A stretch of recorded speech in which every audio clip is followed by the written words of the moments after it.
Hello all, this is my next video in the series of clinically oriented anatomy case-based questions and answers with explanations, which will help in integrating the knowledge of anatomy with clinical aspects.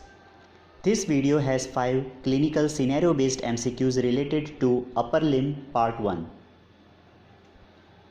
Coming to scenario 1, a 53-year-old man following an injury to the shoulder region develops a postural deformity of his left upper limb that includes an adducted and medially rotated arm, extended elbow and pronated forearm.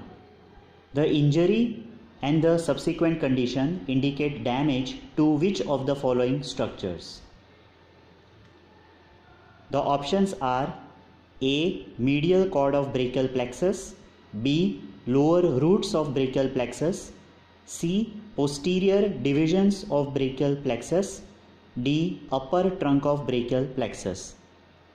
The correct answer is D. Upper trunk of brachial plexus. So as we can see from the stem, the deformity includes adducted and medially rotated arm, extended elbow and pronated forearm. So the injury here is known as the Erb's-Duchenne palsy or simply Erb's paralysis, where there is injury to the upper trunk of brachial plexus at Erb's point.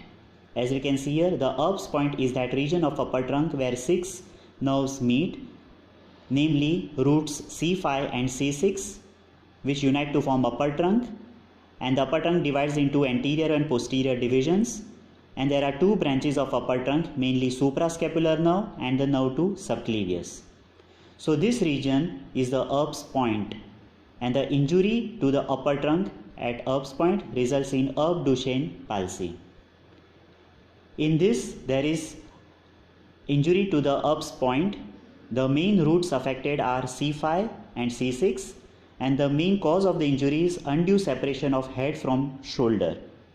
And this occurs as we can see here, fall from a height onto the shoulder or during birth injury because of obstetric forceps or from traction in breech presentation. So because of this, the arm hangs by the side, it is adducted and medially rotated, forearm is extended and pronated. The arm cannot be abducted and laterally rotated. Also flexion and supination of forearm are lost. So the roots involved is mainly C5, partly C6, because of which the muscles which are affected are biceps brachii, deltoid, brachialis and brachioradialis, partly supraspinatus, infraspinatus and supinator muscles. So this deformity is known as waiter's tip hand or policeman's tip hand or porter's tip hand or deformity. The wrist might be flexed also.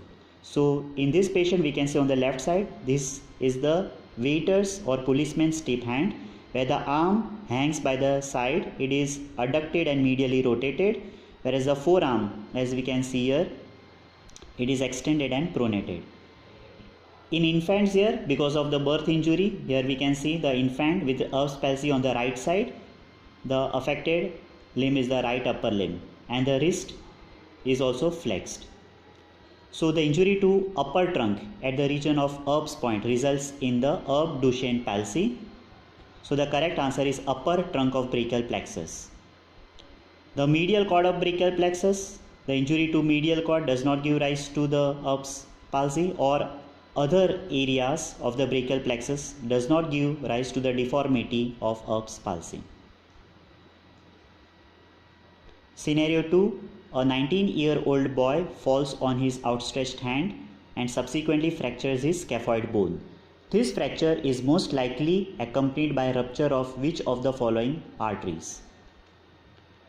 The options are A. Radial artery, B. Superficial palmar arterial arch, C. Ulnar artery, D. Deep palmar arterial arch. The correct answer is A. Radial artery. So here there is fracture of the scaphoid bone, and the scaphoid bone forms the floor of an area known as anatomical snuff box, as we can see here. The anatomical snuff box here the floor is formed by the scaphoid bone, whereas the main content of the anatomical snuff box is the radial artery. As we can see here, the radial artery, it winds around the lateral aspect of the wrist, enters the anatomical snuff box here, and then passes between the heads of the first dorsal interosseous muscle and then enters the palm, and in the palm it continues as the deep palmar arch. We can see here in the palm the radial artery gives the princeps pollicis artery and the radialis indicis artery. So here the fracture of the scaphoid bone is in the anatomical snuff box, and the artery which is related just lateral to scaphoid, which is entering the anatomical snuff box, is the radial artery. So the correct answer is the radial artery. The radial artery continues as the deep palmar arch, as we saw, in the palm, and it is not in the anatomical snuff box. Whereas the ulnar artery, which is on the medial side, it is not related to anatomical snuff box. So these are not the correct answers. The correct answer is the radial artery. Scenario 3. After recovering from a minor surgery for removing an abscess in the axilla, a professional swimmer during practice sessions complained of weakness in his right arm. On examination, the doctor found out that movements involving adduction, extension and medial rotation of his arm were particularly weak and affected his swimming stroke. The nerve likely to be injured during the surgery was the A. dorsal scapular, B. long thoracic, C. thoracodorsal, or D. suprascapular. The correct answer is C. thoracodorsal, which is the nerve to latissimus dorsi. The muscle affected in this case is the latissimus dorsi. The latissimus dorsi is a big muscle in the lower back, as we can see here. It forms the posterior fold of axilla, and this is the only muscle which connects the pelvic girdle and vertebral column to the upper limb. The main action of latissimus dorsi are the adduction, extension and medial rotation of arm at shoulder joint, and commonly used in the swimmers. So it is known as the swimmer's muscle. In freestyle swimming, the latissimus dorsi is a prime mover in the downstroke of the arm, mainly extension movement and some medial rotation. In canoeing, the muscle is a prime mover in the downstroke of the paddle, a movement of extension, adduction and medial rotation. So the affected muscle here is the latissimus dorsi because of injury to the nerve to latissimus dorsi, and that is the thoracodorsal nerve, and that is the nerve which was injured during the surgery for removing abscess in the axilla. Scenario 4. On examination, it is noted that a patient's hand adducts upon attempting flexion of the wrist. Further, it is revealed that the radial nerve is completely normal. This patient would most likely also have difficulty A. flexing the distal interphalangeal joint of 4th and 5th digits, B. adducting the thumb, C. extending the wrist, D. flexing the distal interphalangeal joint of 2nd and 3rd digits. The correct answer is D. difficulty flexing the distal interphalangeal joint of 2nd and 3rd digits. So coming to the stem of the question, as we can see on examination, when the patient is asked to flex, there is weakness of flexion, and on attempting of flexion, the hand adducts.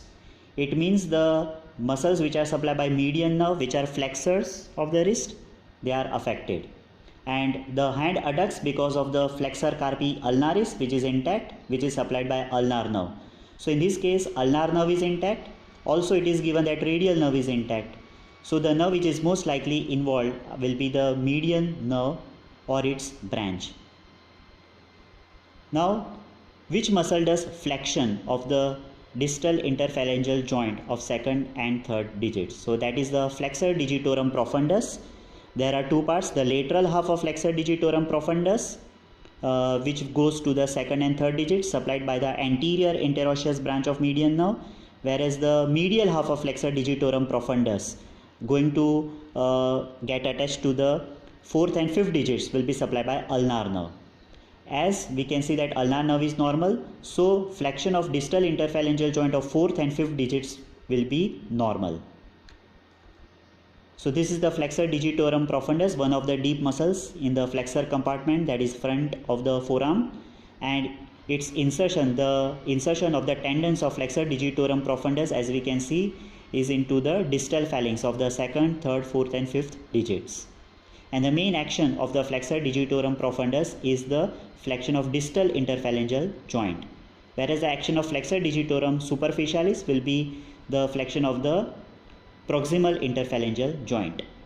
So as we can see here, the median nerve supplies the flexor muscles of the front of forearm, and the anterior interosseous branch of median nerve supplies the deep muscles, namely the lateral half of flexor digitorum profundus going to the second and third digit, and it also innervates the flexor pollicis longus and pronator quadratus.